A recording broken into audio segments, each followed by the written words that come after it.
지난주 중에 4월 교회 재정 결산 내역이 나왔습니다. 아마 아직 홈페이지나 게시판에는 공개되지 않은 것 같습니다. 운영위원회에서 결산 그 결과가 허락이 안 됐기 때문에 그렇습니다. 근데 보고 깜짝 놀랐어요. 물론 지난해 2월금이 굉장히 크긴 하지만 헌금 내역이 벌써 21년도에 예상했던 금액의 50%를 넘었더라고요. 그래서 제가 속으로 무슨 생각했을까요? 야, 우리 성도님들 참 진실하게 신앙생활하려고 노력 많이 하시는구나 라고 생각했고, 또 한편으로는 야, 우리 교회 코로나 아니었으면 엄청나게 성장했겠다 그런 생각했습니다. 죄송합니다. 제가 좀 순수하지 못하죠. 저도 뭐 어쩔 수 없이 성장, 뭐 넉넉한 재정 이런 거 좋아합니다. 다만 하나님께서 그렇게 살지 말아라 라고 하시니까 내려놓으면서 살 뿐입니다.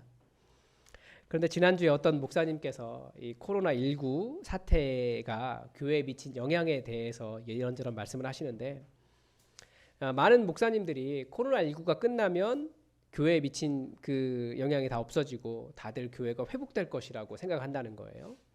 우리 교회만 해도 사실 오늘은 어버이 주일이어서 적게 나왔지 매주 못 나오시는 분들이 여러분들 계십니다. 그러니까 저는 당연히 코로나19가 끝나면 다들 모일 수 있으면 교회 자리가 다시 회복되고 재정도 더 좋아지고 공동체가 활발하게 일어날 것이다 라고 생각을 하고 있습니다. 그런데 딱 제 생각인 거죠. 그러니까 코로나19만 끝나봐라, 그런 생각하고 있는 거예요. 그런데 지금 나타나는 어떤 통계나 설문은 다른 이야기를 하고 있답니다. 현재 중소형 교회들은 숫자적으로 매우 감소했습니다. 숫자가. 그래서 중소형 교회 목사님들도 다 저랑 같이 생각하시는 거예요. 저랑 같은 생각. 코로나19 끝나면 교인들이 다시 회복될 것이다, 다시 교회로 돌아올 것이다 라고 착각을 하는데, 그 숫자가 줄어든 이유는 그 교회에 오지 않으시는 분들에 대한 어떤 인식의 변화가 있었기 때문이다 라는 겁니다. 우선 첫 번째는 교회에 가지 않아도 된다라고 하는 생각을 하게 되었고요. 더 나아가 자신이 출석하던 교회보다 훨씬 더 좋은 설교, 훨씬 더 좋은 영상을 제공하는 교회에 인터넷으로 교인이 될 수 있다라는 생각을 하게 되었다는 겁니다. 가지 않아도 집안에서 교인 될 수 있다고 생각한 거예요. 그래서 중소형 교회들은 교인 수도 줄고 재정도 많이 줄었는데, 그 줄어든 수와 재정이 어디로 갔을까요? 영상 예배가 훌륭한 대형 교회들로 옮겨갔답니다. 그래서 한번 생각해 보십시오. 대형 교회들은 영상을 송출하는 영상과 관련된 직원들만 여러분이 계십니다. 춘천만 해도 그렇습니다. 우리 교회가 코로나 사태를 지날 수 있었던 이유는 그래도 우리 교회는 영상이라도 나갈 수 있었으니까 가능한 거였어요. 근데 많은 춘천에 있는 중소형 교회들이 영상 자체를 못 내보내더라고요. 그러니까 예배 자체가 아예 끊어져 버렸습니다. 어떻게 그런 영상 예배가 송출될 수조차 없는 작은 교회들이 그런 영상 담당 전담 직원들이 많이 있는 그런 교회들과 경쟁을 할 수가 있겠습니까? 경쟁이라는 말이 이상하긴 하지만 경쟁이거든요. 그래서 대형 교회에는 헌금 수입이 많이 늘었답니다. 그래서 대놓고 좋아하지는 못하고 입틀막이라고 하죠. 입을 막고 좋아하고 있답니다. 이게 지금 코로나19를 지나가는 한국 교회의 상황입니다. 왜 이런 현상이 일어났을까요? 이 한국 교회의 어떤 예배와 교회에 대한 큰 오해가 있기 때문입니다. 저는 여기에서도 여전히 한국 교회가 가진 이 속죄신학이 한몫했다라고 생각합니다. 왜냐하면 예수님만 믿으면 내가 구원받으니까 더 이상 할 일이 없기 때문입니다. 속죄신학에서는 어느 교회를 가든 그게 큰 문제가 되지 않습니다. 뭐 공동체가 필요 없는 거예요. 중요한 것은 무엇입니까? 내가 죽는 날 내 믿음을 잘 유지하고 있다가 천국에만 가면 된다라는 거예요. 그 속죄신학 안에서는 우리 목사님이라는 개념도 없고 내 교회라는 개념도 없어요. 그냥 내 귀를 만족시킬 좋은 설교면 되는 겁니다. 인생 성공이 무엇이라고요? 죽을 때 천국에 들어갈 수 있는 믿음만 잘 유지하고 있으면 인생 성공한 거예요. 속죄신학에서는. 그래서 영상 예배를 드릴 때도 설교 시간만 참여하면 되니까 거기에만 해도 만족이 충분히 있으니까 예배 잘 드렸다고 생각하니까 예배 시간 앞뒤 다 자르고 설교 한 25분에서 30분 그 정도 드리면서 일주일에 모든 예배 잘 드렸다라고 생각하는 거예요. 진실한 예배도 없고 그냥 자기 귀에만 좋으면 되고 은혜 받았으니까 그 교회 교인이라고 생각하고 헌금하는 겁니다. 부르심을 받았고 예수님을 내 주인으로 모시고 하나님의 자녀가 되어서 이 땅에 아직 다 완성되지 않은 하나님 나라를 이루어야 한다라고 하는 사명, 그것이 없는 거예요. 그저 내 만족에 머무는 신앙 가지고 있기 때문에 이런 교회의 사명이나 신실하게 하나님께 예배드리는 것이나 성도가 해야 할 일에 대한 어떤 근본적인 오해가 발생하고 있는 겁니다. 그래서 오늘은 교회에 대해 생각을 다시 한번 해보려고 합니다. 교회가 그렇게 가볍게 생각할 곳이 절대 아닙니다. 교회는 예수님을 통해서 이루시고자 하셨던 그 하나님 나라를 완성하는 일의 핵심 중에 핵심입니다. 2000년 전에 예수님 이 땅에 계셔서 잠깐 계시면서 결국 남겨놓으신 것이 교회예요. 그래서 계속해서 하나님 나라를 이어갈 존재는 교회라고요. 먼저 교회는 언제부터 시작되었을까요? 이 복음서에서 교회라고 하는 단어는 마태복음에만 딱 2번 나옵니다. 그러니까 마가, 누가, 요한복음에도 나오지 않아요. 첫 번째는 베드로가 예수님에 대해서 주는 그리스도시요 살아계신 하나님의 아들입니다 라고 고백했을 때 너는 베드로라 이 반석 위에 내 교회를 세우리니 음부의 권세가 이기지 못하리라 라고 말씀하실 때 처음 등장합니다. 그러나 이미 이 마태복음이라고 하는 마태복음서를 전수하고 있었던 그 공동체가 교회였기 때문에 교회에 대한 이야기를 합니다. 형제가 죄를 범했을 때 그 죄를 권면하는 최종 권위로서 교회가 등장합니다. 그러니까 어떤 사람이 교회 안에서 잘못을 하면 그 사람을 바로 지적하기보다 개인적으로 찾아가서 만나서 권면하라는 거예요. 그래도 말을 듣지 않으면 교회 성도들 2-3 사람이 함께 가서 권면하라는 거예요. 그래도 말을 듣지 않으면 교회에 말하고 교회의 말도 듣지 않으면 이제 출교하라는 거죠. 이방인이나 세리처럼 대하라라고 할 때 그때 교회가 나타납니다. 그래서 우리는 교회가 베드로의 고백에서부터 시작했다라고 생각을 하는데 베드로의 고백은 초대 교회가 공유했던 예수님에 대한 고백을 보여주는 것이지 거기에서부터 시작했다라고 볼 수는 없습니다. 교회는 예수님의 부활의 열매고 성령님께서 임하신 결과고 이 땅에 눈에 보이는 예수님의 몸으로 예수님의 사역을 계속 이어가는 예수님의 사역의 열매가 교회입니다. 예수님께서 승천하신 후에 남겨진 것이 무엇입니까? 제자 공동체였어요. 그 제자 공동체가 성령에 충만하여 교회를 이루었습니다. 앞으로도 계속 설명드릴 일이 많이 있다고 생각하기 때문에 오늘 본문을 통해서만 왜 교회가 예수님의 부활의 열매인지에 대해서 함께 살펴보겠습니다. 에베소서는 성도와 교회의 관계를 설명해주는 책입니다. 그래서 가장 먼저 설명하는 것이 뭐냐면 많은 사람들 중에 우리가 어떻게 성도가 되었을까 이 부분을 먼저 설명합니다. 에베소서는 그것을 뭐라고 이야기하냐면 하나님의 선택이다라고 이야기합니다. 하나님께서 우리를 하나님의 자녀 삼기를 기뻐하셔서 예수 그리스도의 은혜로 하나님의 자녀가 되게 해주셨다는 겁니다. 그러니까 여러분 예수 믿게 된 것은 복음을 듣고 하나님의 자녀가 된 것은 내가 선택했기 때문이 아니라 하나님의 택하심입니다. 그리고 하나님께서 너무나 기뻐하셨대요. 혹시 여러분 자기 부모님이 누가 될지 선택하신 분들 계십니까? 아무도 없어요. 태어나 보니까 그분이 내 부모님인 거예요. 그것과 비슷해요. 그런데 그 부모님이 사실 자녀도 그래요. 내가 이 자녀를 낳고 싶었던 것이 아니에요. 태어났는데 얘였어요. 그런데 어떻습니까? 너무나 사랑하는 거예요. 내 자녀이기 때문에. 그러니까 하나님께서 우리를 선택하셔서 너는 내 아들이다, 내 딸이다 선택해 주셨고 하나님께서 내 자녀이기 때문에 너무나 기뻐하셨다라는 겁니다.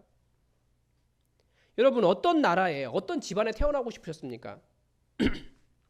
보통 강대국에서 재벌 2세로 태어나고 싶어하는 것이 우리 마음이잖아요. 그런데 우리는 어느 나라에 태어났습니까? 그 강대국보다 훨씬 더 강한 하나님 나라의 백성으로 태어났고요. 재벌 2세보다 더욱더 부유하고 풍성하신 하나님의 자녀로 태어난 감격과 영광을 아셔야 됩니다. 그래서 예배소서는 계속 이 깨달음 너희에게 있기를 바란다라는 거예요.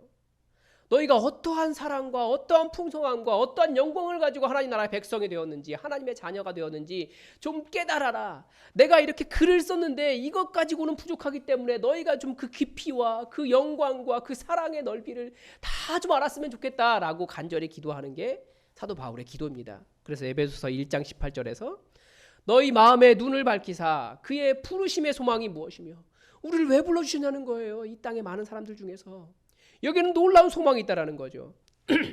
성도 안에서 그 기업의 영광의 풍성함이 무엇이며 우리가 물려받을 하나님 나라의 유업, 기업이 있는데 그 땅이 있는데 그게 얼마나 놀라운 것인지 그 풍성함을 좀 알기를 바란다 라고 이야기하고 그의 힘의 위력으로 역사하심을 따라 믿는 우리에게 베푸신 능력의 지극히 크심을 하나님이 얼마나 놀라운 권세가 권능이 그 능력이 우리에게 있었는지를 좀 너희가 알기를 구하노라 라고 사도 바울의 간절한 기도가 나옵니다.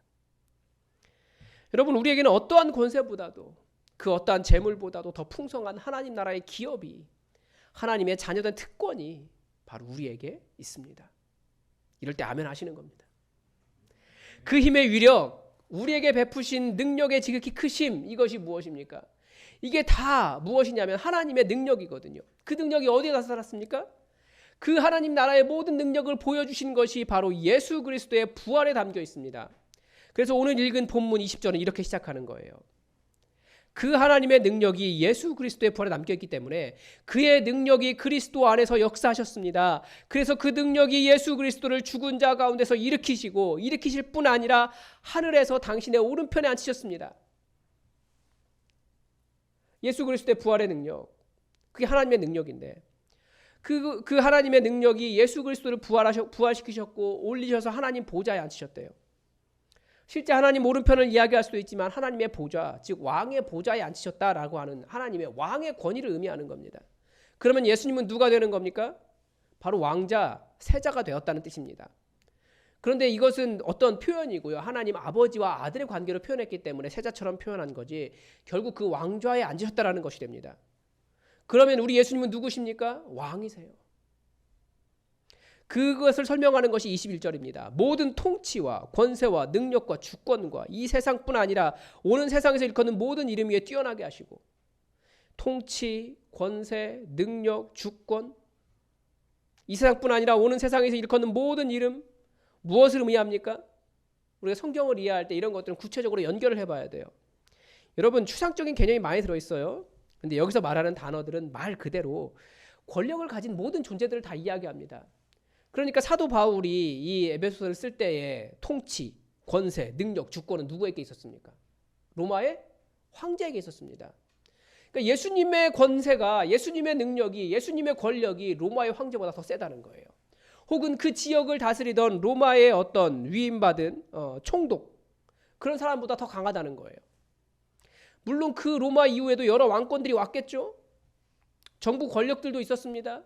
히틀러도 있었고요. 지금은 누가 가장 강력합니까? 미국과 중국이 가장 강력한 것처럼 생각하잖아요. 전 세계에 패권을 주고 있는 그 주권과 권력과 권세와 능력이 다 그들에게 있는 것처럼 보이지만 또 무엇이 여러분 강력해 보입니까? 무엇 때문에 거기에 굴복합니까? 지금 시대는 돈 아닙니까? 물론 필요한 것만큼 없을 때는 가난한 것이다 라고 성경은 말하고 있어서 가난이 없어지기를 바라는 것이 성경의 말씀이지만 가난하지 않은데도 더 많이 가지려고 탐욕을 부리는 것 그게 바로 거기에 주권이 있다라고 생각하는 거예요.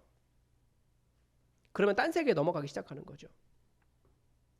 여러분 우리 예수님이 하나님의 권세를 가지시고 있기 때문에 그 부활을 통해서 확정되었기 때문에 이런 왕권, 정부 권력, 돈의 힘보다도 더 강력하신 분이 바로 우리 예수님이십니다. 더 높은 이름을 가지신 분이십니다. 예수님보다 더 강한 권세가 없는데 다른 권세 찾는 것은 예수님을 온전한 주인으로 인정하지 못하는 것과 같습니다. 예수님이 최고의 권세예요. 그것이 바로 예수님 안에 들어있는 하나님의 권능입니다. 그리고 이제 22절을 보십시오. 또 만물을 그의 발 아래에 복종하게 하시고 그를 만물 위에 교회의 머리로 삼으셨느니라. 만물을 예수님의 발 아래에 복종하게 하셨습니다. 이 만물에게 속하지 않은 것이 있습니까? 하나님 이외에 아무도 없습니다. 예수님이 하나님으로서 모든 만물의 주권자가 되셨습니다. 만물은 다 우리 주 예수 그리스도 아래에 있습니다. 그런데 바로 이렇게 예수님의 권세, 하나님의 모든 권능이 예수 그리스도를 부활시키셔서 예수님을 다시 그 권능의 보좌에 세우셨다라고 하는 이 도식이 이어진 끝에 무엇이 있는 겁니까? 교회가 있는 거예요. 지금 나오는 최대 이 에베소서 나오는 구절이 세 구절이 에베소서의 최대 난해 구절이라고 이야기하는데 첫 번째 구절이 그를 만물 위에 교회의 머리로 세우셨습니다라는 것이고 두 번째 구절은 교회는 그의 몸이다라는 것이고 세 번째는 만물 안에서 만물을 충만하게 하시는 이에 충만합니다라고 하는 구절입니다. 왜 이게 난해구조인가라고 계속 생각해 봤는데 왜 그랬을까요? 교회 안에서 정말 예수 그리스도를 부활하게 하신 그 하나님 나라의 권승, 그 하나님의 권세가, 그 권능이 정말 충만하게, 말씀에 나타난 대로 만물을 충만하게 하시는 그 충만함이 교회 안에 일어난 적이 없기 때문에 그렇습니다. 그래서 사람들은 읽었지만 실제 이거야? 라고 의문을 갖고 있기 때문에 난해구절이라고 이야기한 것 같아요. 즉 교회 안에 무엇이 나타나야 됩니까? 예수 그리스도를 부활하게 하신 그 하나님의 권능이 드러나는 곳이 교회라는 거예요. 그런데 그 교회 우리가 못 만든 거죠. 그를 만물 위의 교회의 머리로 삼으셨다. 원어를 직역하면 그를 교회에게 머리로 주셨다라는 뜻입니다. 부활을 통해 모든 주권을 가지신 예수님과 그 예수님이 어떻게 교회에 연결되는지를 보여주십니다. 하나님의 권능이 예수 그리스도의 부활 안에서 역사하셨고 그 권능이 예수님을 하늘과 땅 위에 모든 권세 위에 앉히셨고 그리고 그 예수 그리스도를 교회의 머리로 주셨다는 겁니다. 그러므로 교회는 무엇이 됩니까? 예수 그리스도를 머리로 삼은 예수 그리스도의 몸이 되는 겁니다. 부활하신 예수님에게 몸이 왜 필요합니까? 부활하신 예수님의 권능을 이 세상에 보이도록 나타내는 존재가 교회입니다. 사람들이 예수님 어디 있냐 자꾸 질문하잖아요. 다들 예수님의 권위를 못 봤으니까, 권능을 못 봤으니까. 그런데 그때 사실은 손가락질하면서 예수님의 몸이 저기 있다, 보이는 예수님이 저기 있다라고 말을 가르쳐야 되는 곳이 교회여야 된다는 겁니다. 그러니까 교회의 사명은 무엇입니까? 교회의 사명은 예수님께서 이 땅에 오셔서 행하신 그 일을 하는 것이 교회의 사명입니다. 예수님께서 오셔서 우리에게 무엇을 보여주셨습니까? 하나님이 계시다는 것을 보여주셨어요. 심지어 물로 포도주도 만드셨고요. 귀신도 쫓아내셨고요. 병자들을 고치셨고요. 종교인들의 위선도 밝히셨습니다. 그래서 사람들이 하나님이 계시구나를 깨닫고 하나님께로 돌아오도록 하셨습니다. 그 일하는 곳이 교회라고요. 예수님 행하신 그 많은 일들을 한마디로 하면, 한 장으로 이야기하면 여호와를 하나님으로 인정하지 않는 이 세상에 하나님 나라 만드는 일, 이것이 교회가 하는 일입니다. 예수님의 일이었어요. 그래서 우리는 하나님의 이름을 가지고 있는 교회라고 할지라도 그곳이 하나님을 주인으로 섬기지 않는 곳이라면 우리는 그곳이 사역의 대상이 되는 겁니다. 하나님 나라 만드는 곳으로. 이것을 23절은 다른 말로 설명합니다. 교회는 그의 몸이니 만물 안에서 만물을 충만하게 하시는 이의 충만함이니라. 이 예수 그리스도의 몸을 무엇이라고 설명하고 있냐면 충만함이다라고 이야기합니다. 가득했다라는 거예요. 가득했어요. 무엇이 그렇게 교회 안에 가득합니까? 우리의 교회 안에는 무엇이 가득합니까? 시기와 질투와 탐욕이 가득한가요? 그게 아니고 하나님의 은혜가 가득 차 있어요. 그 가득한 것이 무엇인지 에베소서 전체가 가르쳐주고 있습니다. 이 다음 본문부터. 그래서 에베소 전체에서 그 풍성함을 설명하는데 2장 4절에서, 그러니까 에베소 전체는 풍성함, 많음, 이게 계속 나와요. 긍휼이 풍성하신 하나님을 가르쳐줍니다.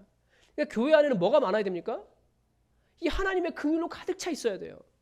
그래서 누가 실수해도 사실은 용서를 많이 하는 곳이 교회여야 되죠.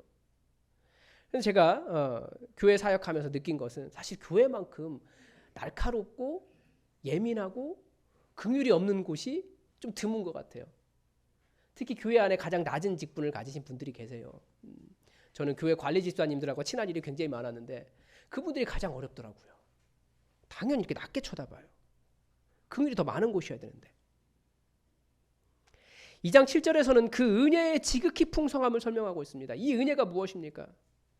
이건 우리를 살려주신 은혜예요. 우리는 다 물에 빠져 죽어가는 사람들이었거든요. 그런데 예수님이 오셔서 물 위에 들어가셔서 우리를 건져내시고 본인이 죽으셨어요. 우리가 죽어야 할 자라는 그 의식이 없기 때문에 이 은혜의 풍성함이 얼마나 큰 것인지 몰라요. 그래서 오늘도 예수님의 은혜를 향해 나가기보다 우리는 다른 은혜를 찾아갑니다. 세상이 즐겁다라고 말하는 것, 세상이 부르는 것에 따라서 거기로 갑니다. 또 뿐만 아니라 예수님 시대 사람뿐만 아니라 우리 시대의 사람들도 살려주셨어요. 우리 시대는 예수님도 못 봤잖아요. 별로 선할 것도 없어요. 그냥 놔두면 그냥 물에 빠져 죽어갈 희망 없는 우리들을 위해 그 생명의 은혜를 주셨습니다. 이것이 은혜예요. 그런데 이 측량할 수 없는 그리스도의 풍성함을 전하도록 했다라고 3장 8절에서도 가르쳐 줍니다. 이게 우리가 측량이 안 돼요. 다 깨닫지도 못해요. 그리스도의 풍성한 은혜예요. 그런데 이 충만함이 모든 것 안에서, 모든 사람 안에서, 모든 만물 안에서 더 풍성해지는 이유가 무엇입니까? 2장 19절에서 22절까지의 말씀을 읽어보겠습니다. 그러므로 이제부터 너희는 외인도 아니요 나그네도 아니요 오직 성도들과 동일한 시민이요 하나님의 권속이라. 너희는 사도들과 선지자들의 터 위에 세우심을 입은 자라. 그리스도 예수께서 친히 모퉁이 돌이 되셨느니라. 그의 안에서 건물마다 서로 연결하여 주 안에서 성전이 되어가고 너희도 성령 안에서 하나님의 거하실 처소가 되기 위하여 그리스도 예수 안에서 함께 지어져 가느니라. 이것이 교회의 원리입니다. 교회로 연결되기 때문에 이 하나님의 권능이 있는 거예요. 교회로 연결되기 때문에 이 하나님의 이 풍성함이 있는 겁니다. 교회로 연결되기 때문에 하나님께서 거하시는 처소가 되는 겁니다. 교회로 연결되기 때문에 그리스도 안에서, 그리스도 예수 안에서 함께 지어져 가는 겁니다. 이게 교회의 원리예요. 그래서 우리 개인들이 하나님의 가족이 되는 것, 하나님의 자녀가 되는 것, 그것은 하나님의 은혜, 개인적인 은혜이지만 예수 그리스도를 모퉁이 돌로 해서 서로 계속 연결되어 가는, 그래서 하나님 거하실 지성소가 되기 위해서 우리는 그리스도 안에서 함께 건물로 세워져 가는 것이 교회입니다.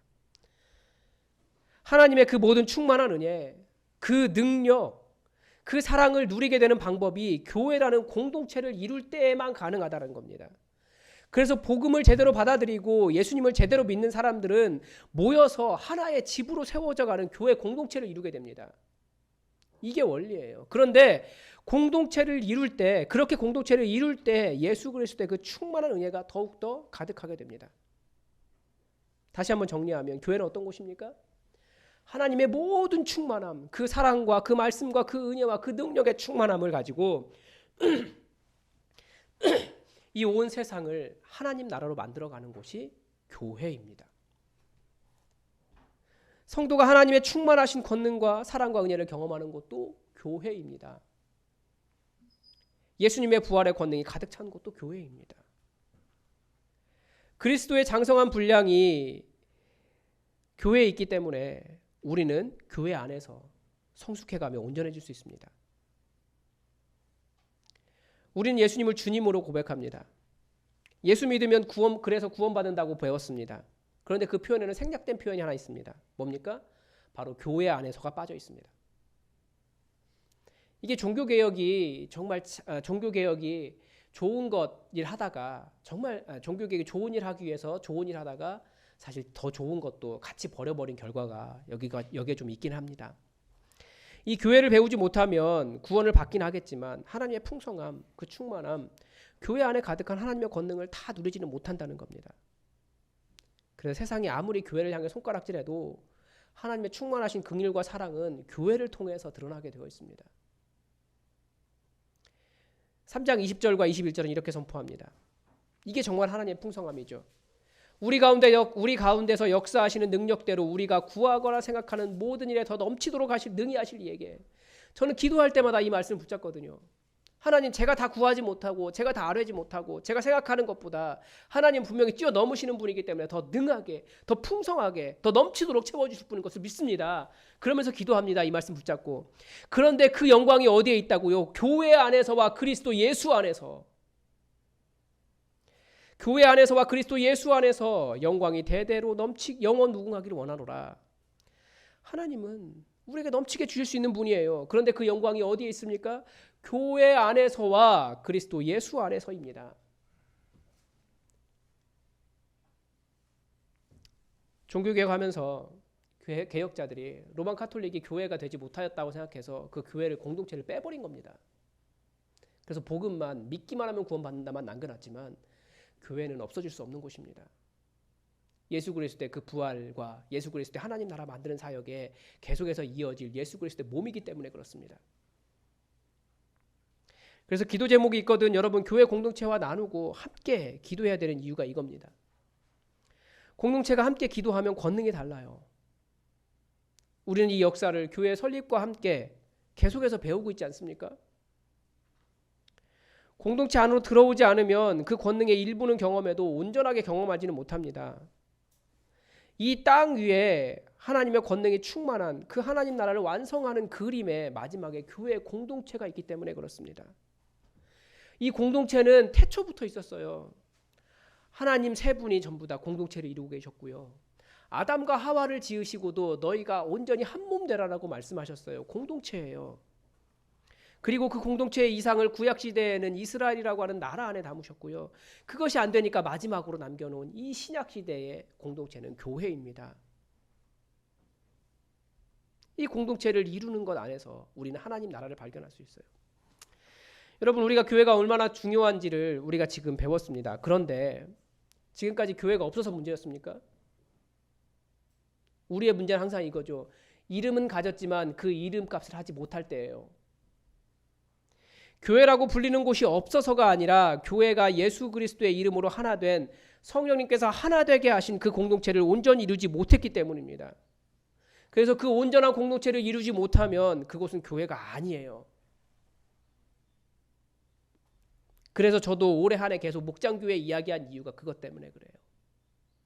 그 목장교회가 우리 교회가 진정한 공동체가 되지 못하면 우리는 교회라는 이름을 가졌을지 몰라도 그냥 이렇게 버려지는 그냥 모임일 뿐이에요. 그런 곳을 뭐라고 부릅니까?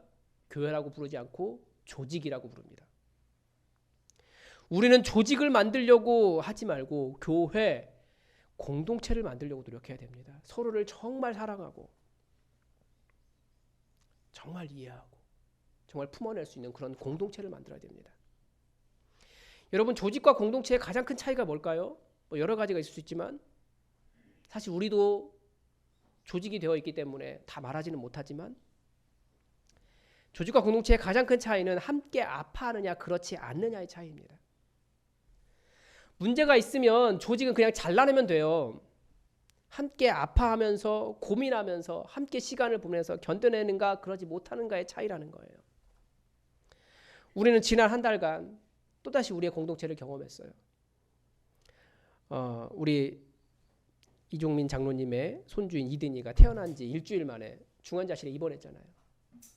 그 일을 듣자마자 그 또래 권사님들이 새벽 기도를 나오기 시작하시더라고요. 그리고 사정 되는 대로 계속 기도하셨어요. 제가 새벽에 우리들 상황이 다들 기도 제목이 많이 있습니다. 개인적으로. 그렇지만 아마 가장 기도가 필요한 곳은 이든이라고. 우리 내 기도 제목 좀 내려놓고 이든이를 위해서 기도하자고. 새벽에 그렇게 선포했을 때 정말 그 나온 분들이 다 같이 울면서 이든이만을 위해서 기도했어요. 얘기 들어보니까 그날 그 시간뿐만 아니라 집에 가서도 계속 이든이를 위해서 기도했다고 하더라고요. 그 역사가 무엇입니까? 나중에 장로님 간증할 일이 있겠지만 백혈 수치가 8천이 넘어서 의사들도 포기하라고 말한 그 아이가 살아났어요. 이제 내일이면 집에 돌아옵니다. 이 얼마나 감사한 은혜입니까? 이게 공동체가 함께하기 때문인 거지 그냥 되는 게 아니에요. 교회라는 곳이 바로 예수 그리스도의 부활의 권능, 그 하나님 나라의 권능을 가지고 있는 곳이어서 그 권능이 나타나는 곳이기 때문에 교회이기 때문에 가능한 일입니다. 개인이 만드는 게 아니에요. 그러라고 하나님은 우리에게 교회를 주셨고요. 우리가 진짜 교회라는 이름을 가진 조직이 아니라 교회라는 공동체를 세워야 되는 이유가 거기에 있는 거예요. 왜 예수님이 안 보이냐고요? 교회가 공동체가 되지 못했기 때문에 그래요.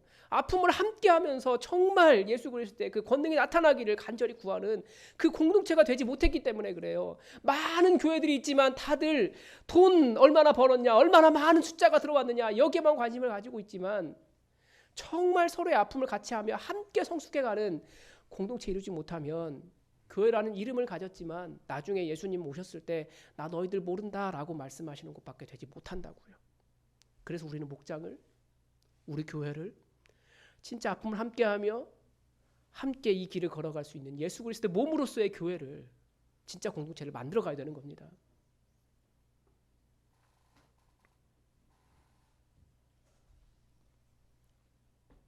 우리도 우리 예수품만 교회도 정말 좋은 교회입니다. 그래서 여러분들 어딜 가든지 우리 예수품만 교회 정말 좋다고 행복하다고 말씀하시잖아요. 근데 사실 우리가 별 문제 없고 서로 친하기 때문에 공동체라고 생각을 하는데 공동체는 그것보다 더 깊은 관계입니다. 아픔을 함께하면서 함께 성숙하는 곳이에요. 그래서 에베소서에서는 공동체, 교회를 그리스도의 장성한 분량에 이르는 곳이라고 이야기해요. 어떻게 성숙할 수 있겠습니까? 자기를 내려놓고 내어놓고 때로는 서로를 그렇게 하고도 부끄럽지 않은 곳이 교회여야 되고요. 때로는 서로를 책망할 수도 있고 넘어지지 않도록 서로가 서로를 세워주는 곳이 공동체입니다. 그런 진정한 공동체 안에서만 성숙이 일어납니다. 진정 그런 공동체 안에서만 예수 그리스도를 닮아가는 모습이 나타날 수 있어요. 그게 공동체지 그냥 모여있다고 교회, 그냥 모여있다고 공동체 아닙니다. 목사도 마찬가지예요. 목사들이 시간이 지나면 자꾸 이렇게 이상해지잖아요. 왜 그렇겠습니까?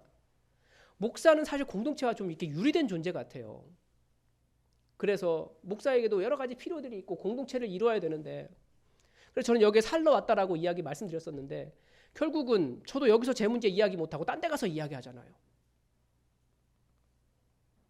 여러분, 예수뿐만 교회에 이름을 걸었다고 해서 우리가 공동체가 되었다고 생각한다면 그것은 크게 부족한 생각입니다.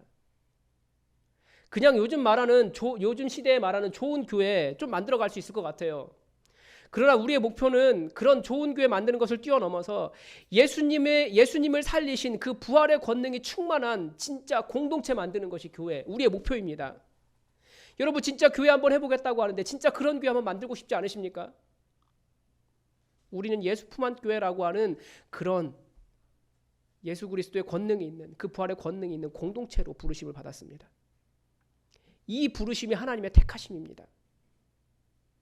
하나님은 지난 수천 년 동안 계속해서 마음에 실망하면서 여기도 안 됐네 여기도 안 됐네라고 하셨지만 여전히 우리 새로운 교회를 통해서 진짜 이 공동체 너네가 좀 만들어봐라 기대하고 계십니다. 우리는 서로의 이름을 아는 수준을 넘어서 하나님의 권능이 충만한 하나님 나라를 이 공동체 안에서 만들어 갑시다. 저도 여전히 여러분들에게 좋은 목사님들, 다른 목사님들 설교 많이 들으시라고 권면합니다. 여러분 많이 들으십시오. 여러분의 신앙을 위해서 최철규 목사 설교 하나만 가지고는 부족할 거라는 생각을 해요. 훌륭하신 목사님들의 설교 많이 들으십시오. 그러나 그 좋은 설교가 단순히 여러분의 귀를 만족시키는 데서 끝나면 성경에서 경고한 대로 마지막 때에 사람들이 자신들의 귀를 만족시키기 위한 스승을 두려고 하는 종말의 징조밖에 되지 않을 겁니다. 그러나 여러분이 속한 이 교회 공동체를 세우는 그런 사랑의 수고가 된다면 만물을 충만케 하시는 충만한 은혜로 이 교회를 가득 채우는 은혜가 될 겁니다. 여러분, 이 공동체로 부르심 받은 것, 이 공동체를 택하신 것 하나님의 택하심입니다. 그리고 여러분을 통해서 이 공동체에 그 하나님의 그 예수 그리스도를 부활하게 하신 그 하나님의 권능이 가득 차게 하기를 원하시는, 가득 차기를 원하시는 하나님의 계획하심입니다. 그래서 누가 어떤 사람들인지 예수님의 그 충만한 권세가 어디 있느냐, 그 능력이 어디 있느냐, 예수님이 어디서 볼 수 있느냐라고 물어볼 때 예수 품 안 교회 그 공동체에 있습니다라고 말할 수 있는 그런 교회, 우리 진짜 공동체 한번 만들어 가봅시다. 기도하겠습니다.